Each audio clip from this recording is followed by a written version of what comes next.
cara Allah mengampuni dosa seorang hamba itu ada 5 tahap, 5 tipe. Berapa tipe?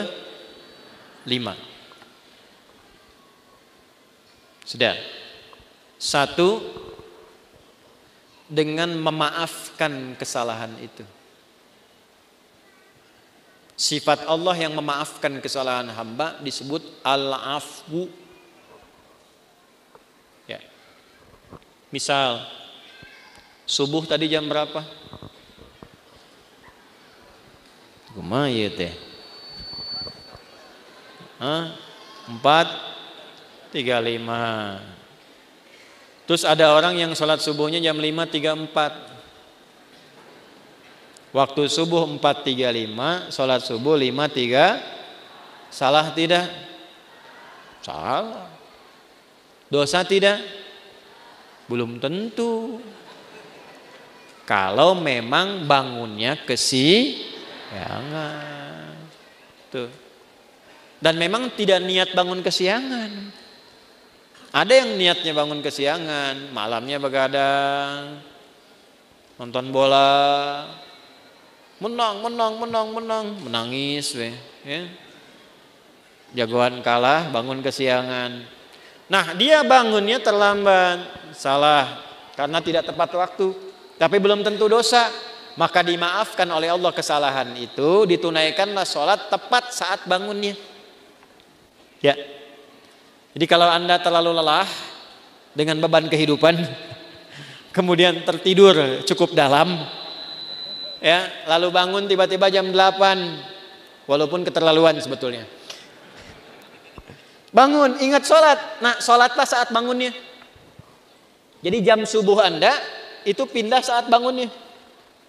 Ingat ya, waktu sholat orang yang ketiduran adalah saat bangunnya. Saya pernah punya pengalaman di Libya. Lagi ngisi ceramah menjelang buka. 5 menit lagi tinggal buka. Tiba-tiba jemaah angkat tangan dalam sesi pertanyaan. Ustadz, apa hukumnya orang yang puasa tapi tertinggal sholat? Saya tanya balik. Contohnya gimana Pak?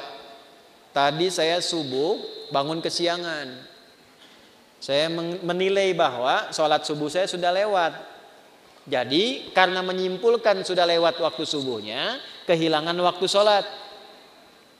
Dia tetap puasa tapi nggak sholat subuh. Zuhur sholat, asar sholat, maghrib belum karena nunggu buka. Maka bagaimana statusnya, status puasanya? Maka saya jawab, Pak, sekarang ambil wudhu, sholat subuh sekarang. Ya, betul, qadanya saat itu, saat waktu ingatnya di situ sholatnya. Jelas? Nah, itu salah tapi belum tentu mengandung dosa karena ketidaktahuan. Karena lupa jadi salah. Kan lupa itu suka menyebabkan orang tidak ingat kan? Nah, ketika orang tidak ingat berpotensi salah. Kan sering saya bilang, orang kalau korupsi itu bukan tidak sadar kalau korupsi itu salah. Cuman saat korupsi tidak ingat kalau korupsi itu salah. Itu, Bu. Hah? Ini kalau tertukar sendal pulang dari sini, ada ngambil sendal punya orang lain, bukan tidak tahu itu teh punya orang. Cuman tidak ingat saat dipakai itu punya orang. Nah, lupa itu nasya, salah itu akhta'a. Saya lupa nasitu, saya salah akhta'tu. Kita lupa nasina, kita salah akhta'na. Rabbana la tu'akhidna in nasina au. Nah, gitu. Ya Allah, kalau kami lupa dan dengan lupa itu salah, mohon jangan hukum. Kata Allah, saya maha pemaaf, saya maafkan kalau kamu memang sadar itu salah. Karena itu jawaban pertamanya wa'fu anna. Tuh, al-afu. Subuh 4:35, salat 5:34. Terlambat karena sengaja, bukan karena tertidur. Nonton, aktivitas begadang, tidak ada perlunya. Udahlah sampai situ aja gitu ya. Tiba-tiba terlambat, salah. Dosa tidak? Iya, karena sengaja berpotensi menunda waktu Salat. Nah, itu ada kesalahan. Kesalahannya disebut apa? Dzambun. Bisa tulis supaya lebih terlihat. Tadi khotoun. Yang ini dzambun.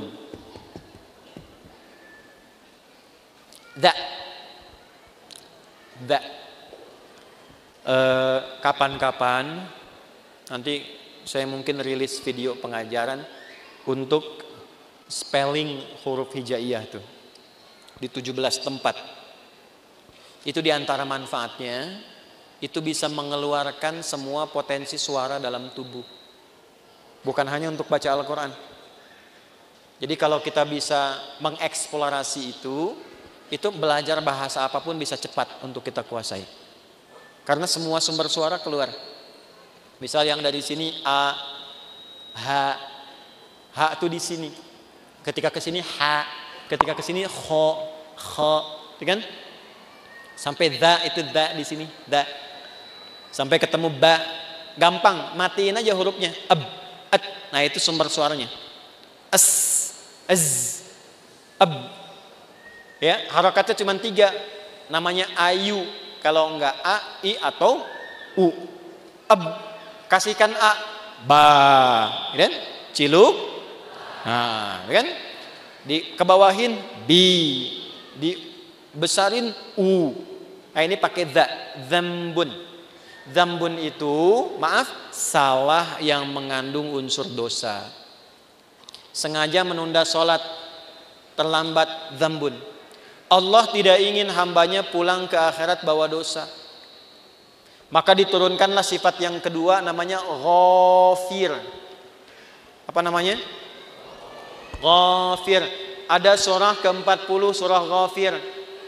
Lihat ayat ketiga. Ghafiri dzambi. Ghafir dipasangkan dengan dzambun.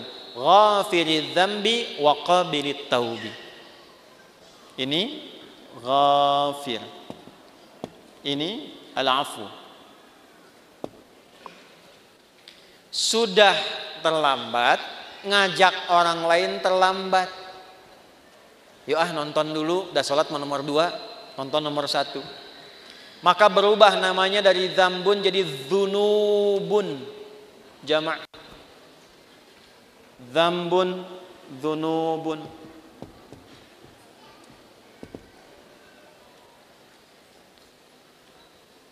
Sudah mencela, merasa paling hebat, merasa paling bagus, terakumulasilah dzunubun. Maka muncul sifat Allah yang ketiga untuk berpotensi menggugurkan itu. Namanya Ghaffarun. Ghaffar. Apa namanya? Di dalam surat apa? Surat Nuh ayat berapa? Ayat 10. Faqultu astaghfiru rabbakum innahu kana ghaffara. Kenapa menggunakan Ghafara tidak Ghafira? Karena umatnya Nabi Nuh sudah terakumulasi kesalahannya. Sudah mengancam Nabi Nuh, sudah nuduh Nabi Nuh, menjelek-jelekan Nabi Nuh, ngusir Nabi Nuh, menantang azab. Maka diturunkanlah kalimatnya bukan Ghafir tapi Ghafar. Sudah terlambat sholatnya, ngajak orang lain gak ke masjid, mencela orang yang ke masjid. Ayo atuh orang nonton heula, sholat dah sholat nomor 2 tuh. Isin aku itu ke masjid, ada eta mah sok soleh wungkul. Paham? Ya. Maka yang keempat ini ditambah ada zalimnya. Namanya dzunubun ma'adzulmi. Dzunubun ma'adzulmi. Dzunub dan zalim. Apa dalilnya? Contoh Quran surah 2 Al-Baqarah ayat berapa? Ayat 114 misalnya. Wa man azlamu zalim. Wa man azlamu mimman mana'a masajidallahi ay yuzkara fiha ismuhu wa sa'a fi kharabiha. Paham? Tidak. Siapakah kata Allah? Nih nanya sama kita. Pertanyaan ini enggak usah dijawab karena Allah sudah Maha tahu. Namanya pertanyaan retorik. Pertanyaan retorik itu pertanyaan yang diajukan untuk menggugah kita supaya mikir, bukan supaya jawab. Seperti khatib Jumat nanya kepada jamaah. Sudah menerangkan, dia tanya, apakah jamaah semua masih merasa beriman? Jangan dijawab, masih. Nah, ini masalah. Saya pernah khutbah Jumat tuh, satu daerah di desa, ya kan? Bukankah Bapak ini semuanya beriman kepada Allah? Betul. Itu pertanyaan retorik. Allah nanya kepada kita, gak usah dijawab, supaya kita mikir. Maksudnya begini, kalian ini kenapa sih sudah berbuat banyak dosa masih zalim juga? Di antara perbuatan zalim dan banyak dosa, satu, ada yang sifatnya tentang ibadah di masjid. Orang yang mencegah orang ke masjid, sengaja menjatuhkan orang supaya keluar dari masjid, memfitnah ulama supaya tidak ada di masjid.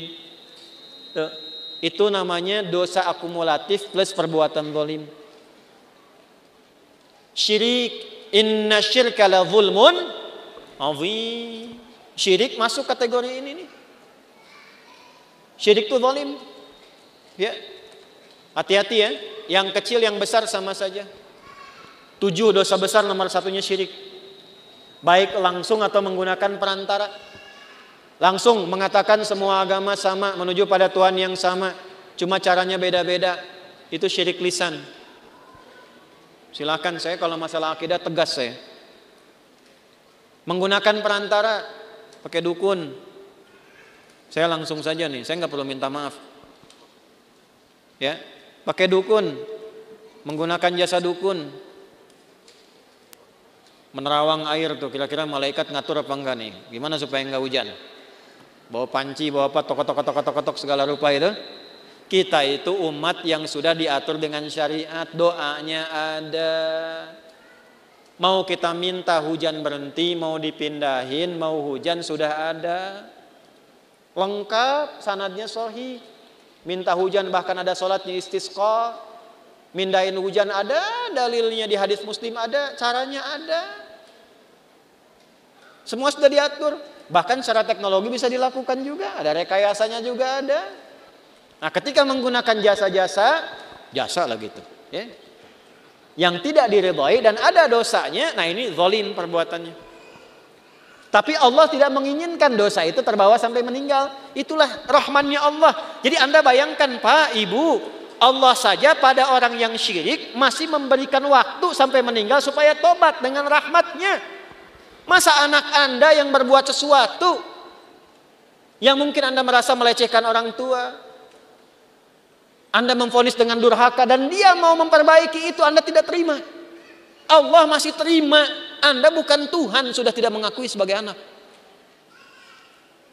Di mana rahmatnya? Ini ya.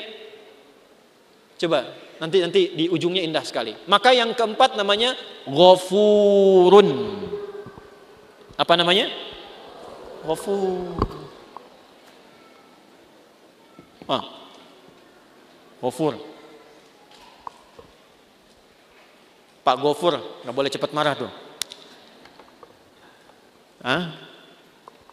Tapi yang kelima, syirik iya, Allah, mencuri iya, menjatuhkan iya, minum juga iya, zina pernah. Dan hebatnya begini, kalau dengar orang berbuat tindakan kriminal maksiat, dia belum mengerjakan, rasanya dia merasa belum komplit. Mana naon we? Iya. Si itu mah pernah begitu. Oh, benar gitu. Orang oge arek lah. Nah, itu berubah yang kelima. Namanya israf. Apa namanya? Israf itu sudah berlebihan. Ada orang berlebihan dalam dosa, semua pengen dicoba. Masih mungkin diampuni enggak? Halo? Allah dengan sifat rahmannya masih menurunkan ampunan pada yang demikian kalau dia mau tobat. Inilah yang kelima puncaknya. Ketika Allah ingin mengampuni dengan sifat kelima ini, tidak digunakan al-afu, tidak digunakan turunan dari kata ghafara, baik ghafir, ghafar ataupun ghafur, tapi yang kelima langsung disebutkan rahmatnya. Rahmat. Dengan sifat rahmannya langsung disebutkan kata rahmatnya, rahmat. Dosanya israf. Bahkan rahmatnya dilekatkan dengan sifat Allah pemiliknya. Ya, pakaian nisbah. Rahmat itu punyaku. Maka dengan rahmat yang aku punya, semua rahmatku aku punya nih. Aku tawarkan kepadamu ampunan supaya engkau tobat dari dosa yang kau kerjakan itu. Nih, ada yang pernah mabuk, pernah bunuh, pernah zina, pernah merampok, pengen tobat, pengen balik. Kata Allah jawabnya bagaimana? Hei, aku tawarkan kepadamu semua rahmat yang aku punya untuk mengampuni dosamu kalau engkau benar mau tobat. Kurang apa coba? Jadi kalau dengan tawaran itu masih ada yang belum tobat, keterlaluan itu. Dengan cara apa lagi Allah mesti ampuni? Di mana dalilnya? Quran surah ke-39. Di ayat berapa? 53. Bagaimana bunyinya?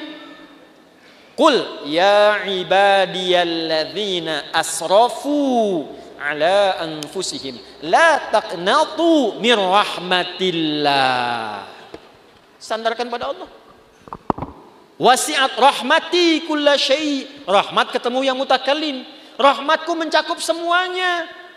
Ya di situ apa? Allah. Jangan putus asa dari rahmat Allah.